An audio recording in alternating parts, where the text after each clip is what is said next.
Welcome, everybody. I'm Lane Levanway. You know what time it is. So sit back, relax, and let's talk about Constantine, Episode 6, Rage of Caliban.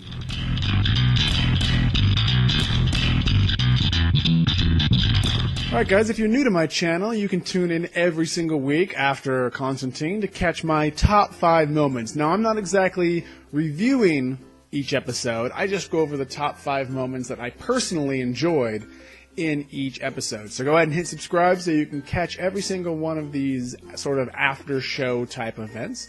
Also, I'm on Twitter at Lane Levanway. There's a link down in the description below, and you can follow me as I live tweet the show each week. So that's going to be fun. Let's get started here. Okay, so let's just talk real quick about the big difference with this particular episode. Now, we didn't have Zed in this episode, and there's a quick line in the beginning about her having some art class or art school thing, and she's not able to make it. The truth is, this episode was originally supposed to be the second episode, and it was a Halloween episode. It's very clear. They mention trick-or-treating. You can see Halloween decorations. So this was meant to be that, and then now that it's being pushed farther into now it's episode 6, so they had to give you a reason why Zed was suddenly not in this episode. There's also these references to the rising darkness that Constantine doesn't seem quite as enthused about yet or as worried about. But again, that's because this was episode 2, and so at this point, he isn't as concerned. This rising darkness thing is still a new idea. Whereas as of last episode, he was starting to get a little more concerned, like, we're going to have to start coming up with some battle plans type idea. That idea is starting to fester. So in that aspect, we get sort of a step backwards. And they did this with Firefly, too. If anybody watched Firefly, they aired those things out of sequence, and sometimes it causes weird issues when the network decides, we've got a better idea than the way you guys wrote it. We're just going to air it how we feel. But regardless of that, let's get started on this episode. Now, this is a child possession story this week. So we've got the spirit of a child who possesses children, and then then ends up killing generally the parents. Not all only, but generally that's what it leads to, is killing the parents. And so Constantine comes in to try to figure out what's going on and find out who the spirit is and what's happening and exorcise the demon. So let's go ahead and get started on my top 5 moments. Number 1. So remember, this list isn't necessarily of importance of actual my 1 through 5. It's generally just done sort of in sequence as I watched the show and made notes and what I liked. So, of course, for the first one, right off, here we go. Not the very opening shot of the scene, but sort of after the title sequence. And you get John is asleep in bed, and you see a girl waking him up. And at this point, we don't know Zed's not in the episode, so you think maybe it could be Zed. But it's not Zed, it's Nora, some girl he hooked up with, and he looks like he's still hungover, and she's like, you gotta get up, you gotta get up, you gotta get out, and he's just like, no, what is it, love, we need breakfast, and stuff like that. And so she's trying to wake him up, and she's like, my boyfriend's just called me, he's on his way, get out, and she's trying to get him his stuff, and he looks so cool. And for the ladies out there, you have or those who just like men, either way, you get or Matt Ryan, even, for those who just like Matt Ryan, you get the topless, you get the bottomless too, right? He's just got underwear on, so he's not full bottomless, but you get a mostly naked Matt Ryan as he's struggling to get his clothes on, and she's pushing him out the door. And then you see him running down the street through the window, and Nora walks off camera, and you hear her go, oh, hey, baby, or hey, sweetie, as her boyfriend walks in, and you see Constantine at the window dropping his stuff and trying to pick up his items of clothing or whatever it is that he's going. And I just like that. You get to see that he is a bit of a ladies' man.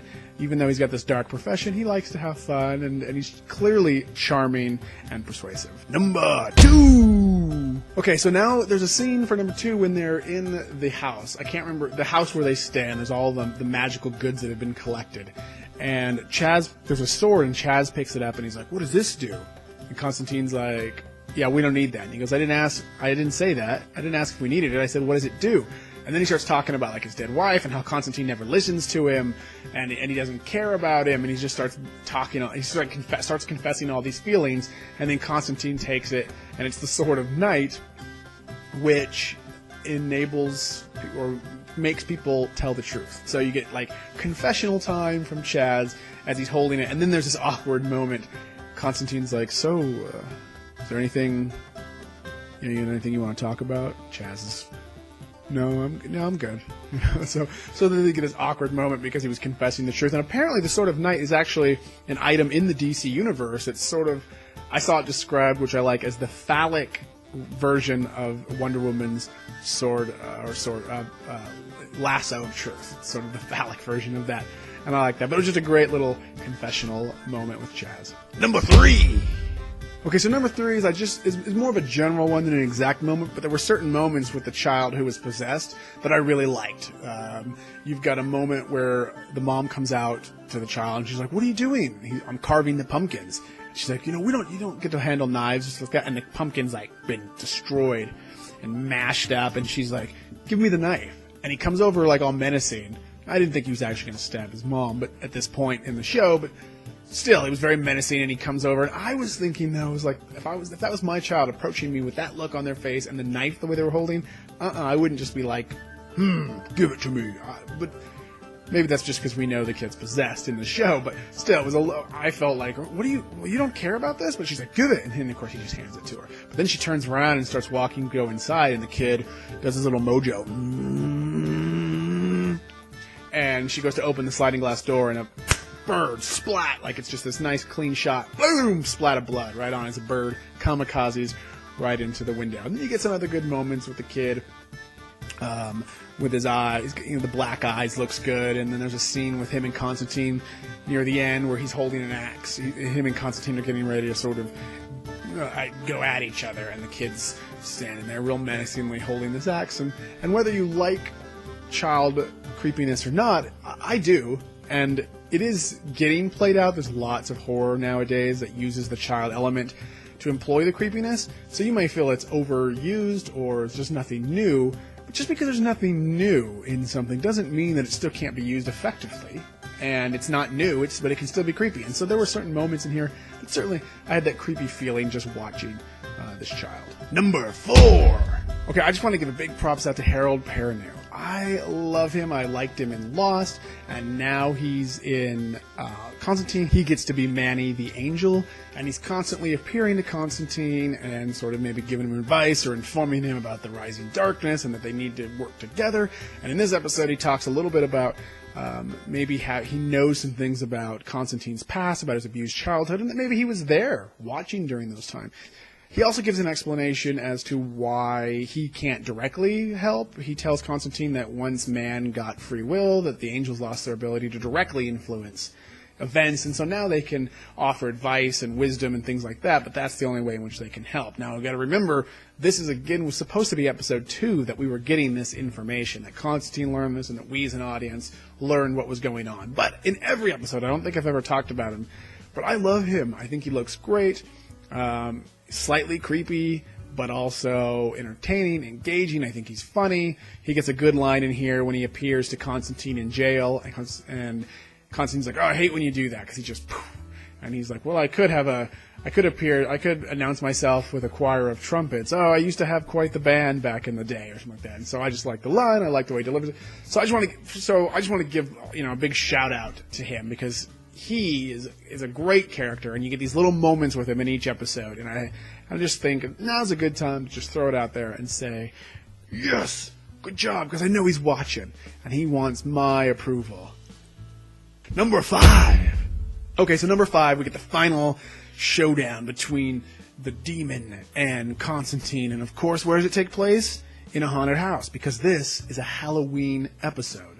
So Constantine ends up chasing the child into a haunted house, and now what's interesting is watching as Constantine's going through the haunted house, and the haunted house is set up, of course, with these scares. Now, they're not scares necessarily designed to scare the audience as things pop out, but they're more designed to scare Constantine, because that's scare people in the house. And so you get like things, and you get to watch him like, oh God, and he freaks out. And then there's a great one where he thinks he sees like the costume the kid was wearing. Turns out the kid's not in it. And then he turns around and you think that's the kid's going to be there. But nope, it's one of the monster things pops up and breaks the mirror which he was using as a magical artifact to reflect any evil mojo that was sent his way. And when he decks the animatronic scary thing. Like, he's so mad. And I just thought that was great. And then this is when we get to the kid holding the axe. As Constantine turns around, there's that kid holding the axe.